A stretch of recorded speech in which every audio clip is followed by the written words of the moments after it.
away from 12.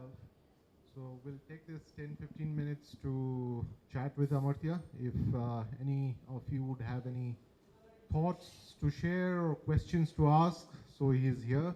You can have a discussion.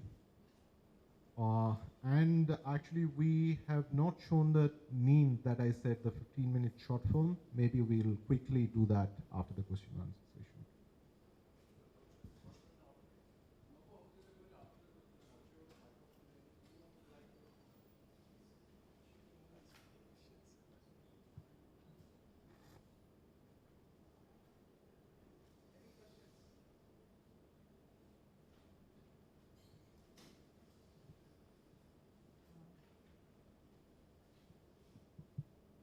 It's not about the movie. The question is,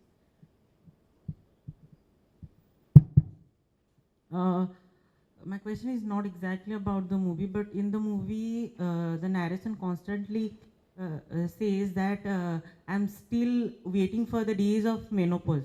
So, do anyone ever attains that menopause? Any human being? And again, my second question is, when we talk about existentialism, is that possible that without using abstract narrative, without using difficult picturization, can we ever explain existentialism? These are my three questions. The first question is, why? Is it working? The first question is on waiting for the menopause.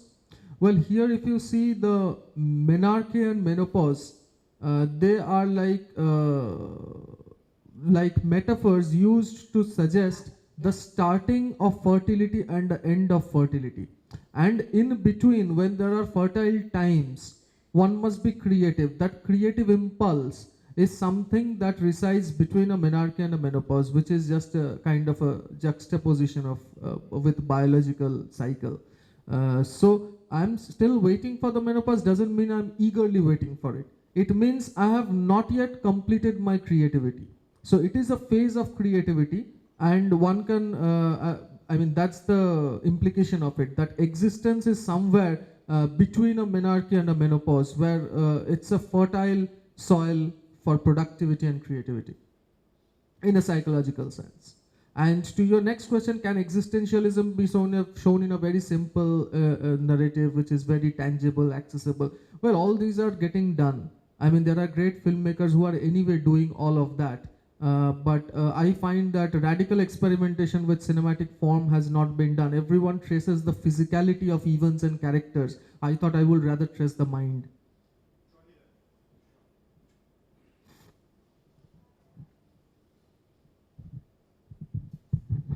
Amartya, I would like to make a correction first here, Yes, sir. When you say that, I mean, there is no radical experimentation has been done with cinematic form and etc. No, I mean limited, yes. Let me just,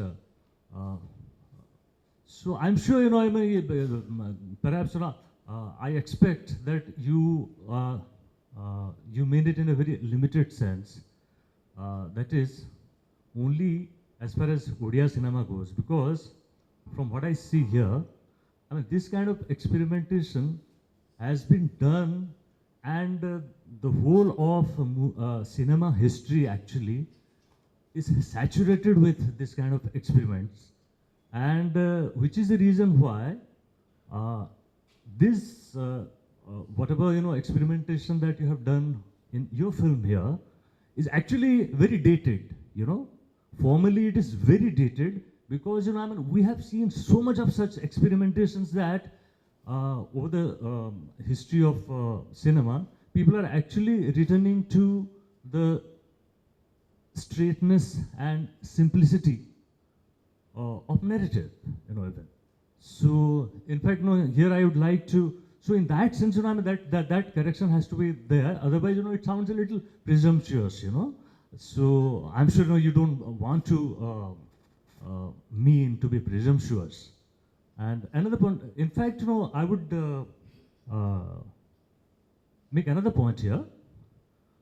As far as one of the world masters of modernity, post-modernity in cinema.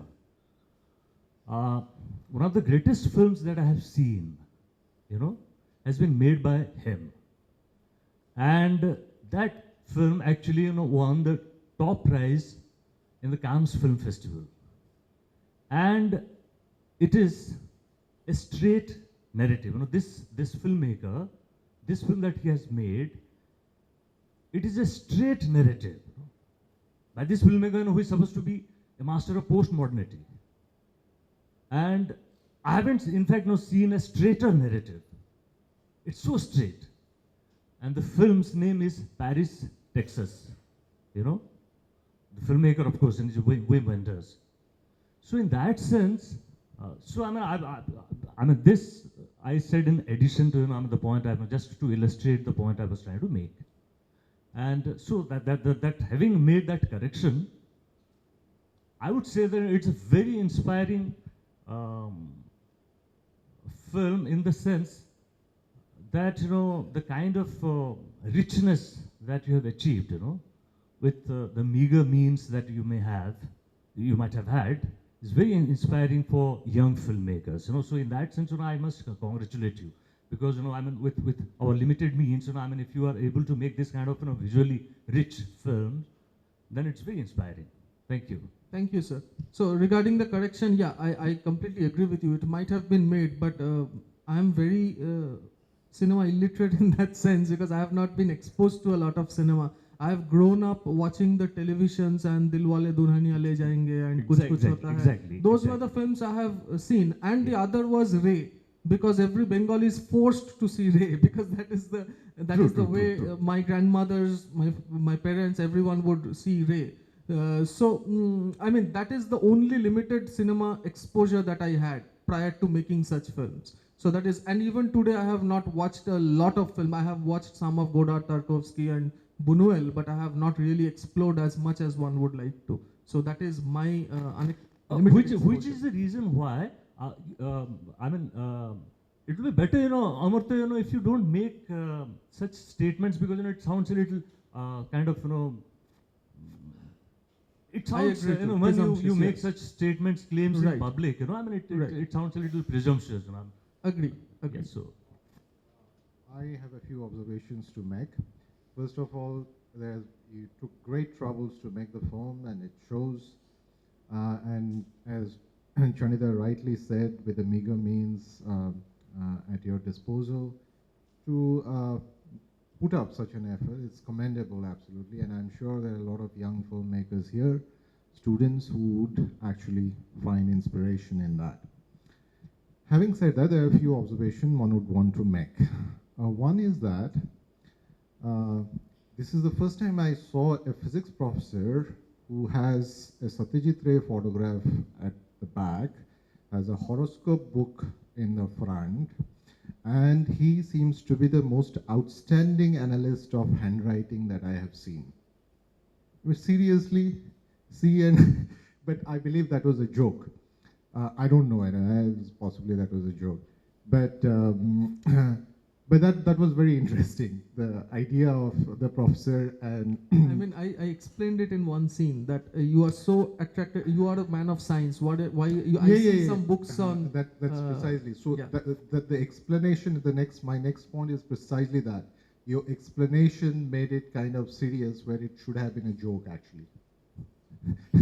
It is not, because I find it very rigid to segregate disciplines. No, I'm not talking about that. I'm not at all getting into the argument. The sheer fact, the 2-3 things that one put together, you can't take a man seriously who says, the capital I, obviously the C is going to be larger and the I is going to be larger than the others because they're the first letters that you're getting. And if that is deduction, Sherlock Holmes can turn in his graves. But initially I thought that was a joke, but then you got into explaining it, into that character. Now that's my second point. I think that is a more serious point one would like to make. There is this tremendous anxiety to explain things. It's constantly harangued, the audience is harangued with explanations and arguments as if you're literally made to think what is going on the screen.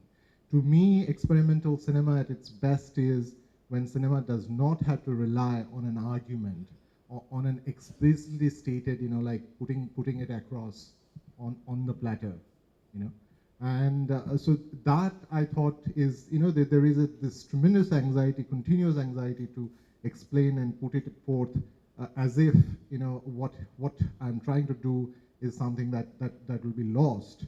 And that completely, I think, breaks down the very, one gets the idea, and some of the times it's nice, but the minute it actually begins to work, then this entire urge towards explanation, and see, when we talk about cinema, most of the experimental filmmakers that one would have seen, there are two ways. One is a very self-conscious use of dialogue, because many people would like to believe that what can be achieved with images and sounds does not require the spoken word.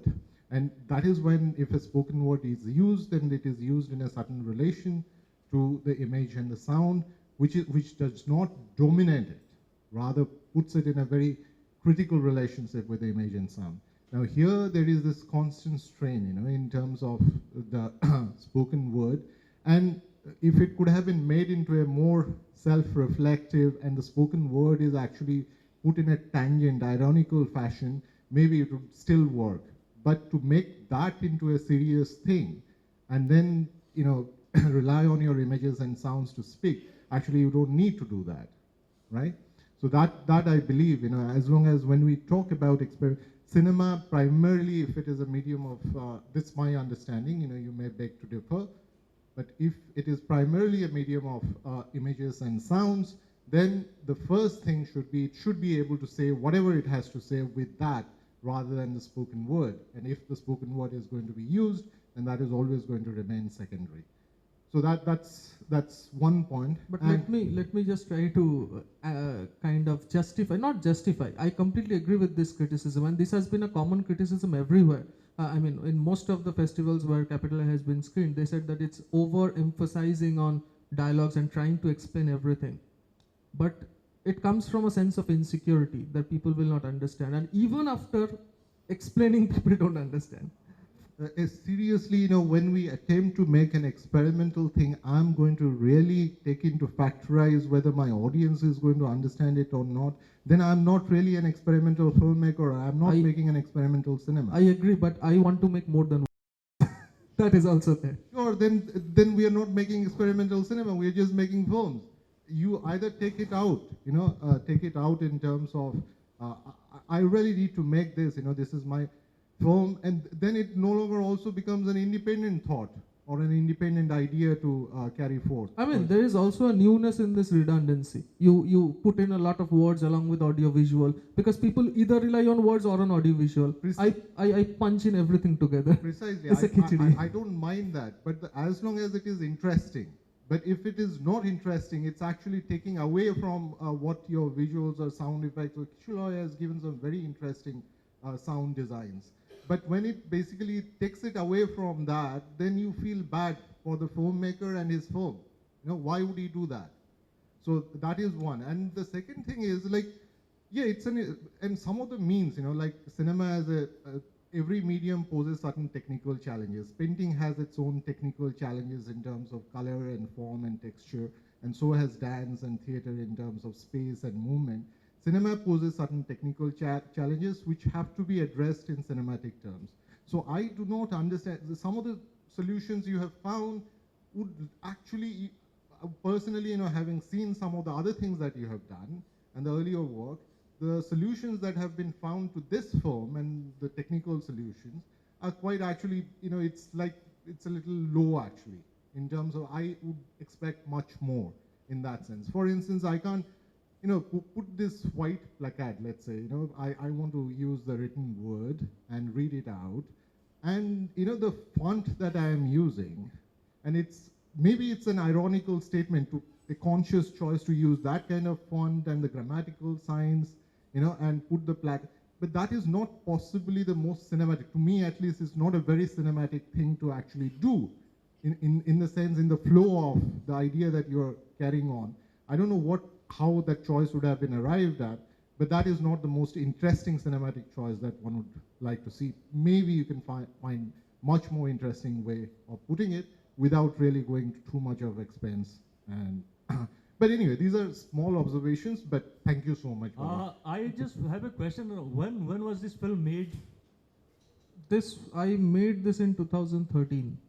2013, which means more than 4 years back.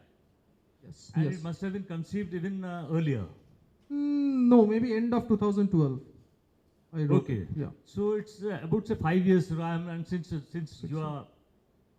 you look at least, fairly young, so it means that I'm 30 this now. 5 years gap is quite a lot of time. Yeah. I'm sure you must have grown a lot also. So I said that because I had seen two of his earlier, and at least one of them, I think the first one, which is Buba Mukesh. There one had seen, and that was, even you were there, I believe, at Utsav Foundation when we saw that film. Yeah, you were there. So when that had, and it shows, that thing. It's just that, having, and even here, there are some of the things that one sees, and when the other thing comes, one feels, like he has, this is not a solution that you expect from him, to a technical challenge. And It could be, yeah. So, Agree. but we can talk about it in detail later on, but those are some of the observations that came, but Baba, it's a great thing that, it's like,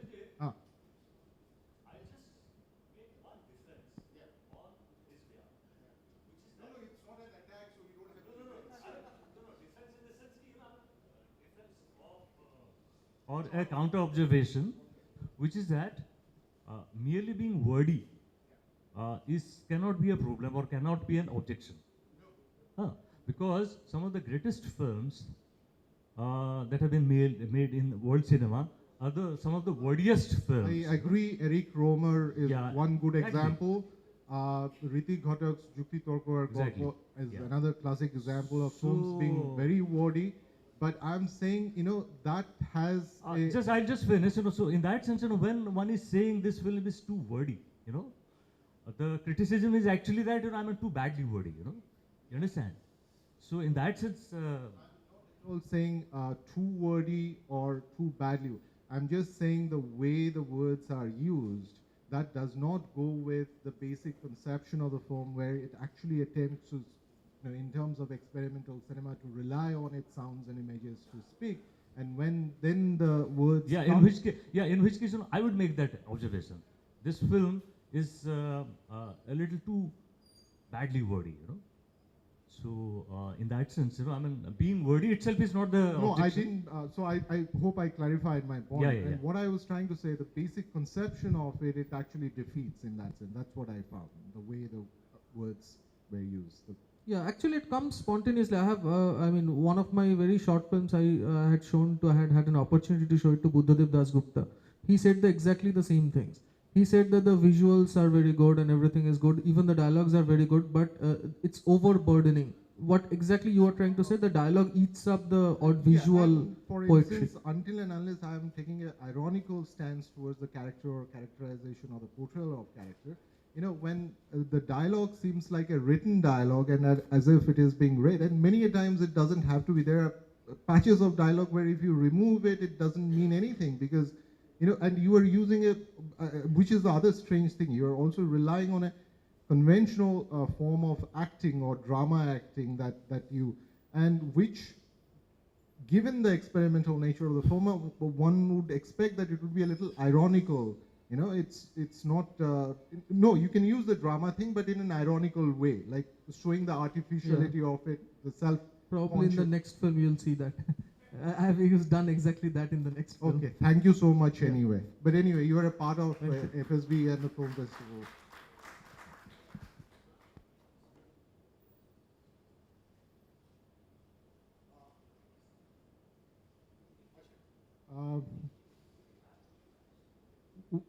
We are going to watch the Neend 15 minutes. Is that okay?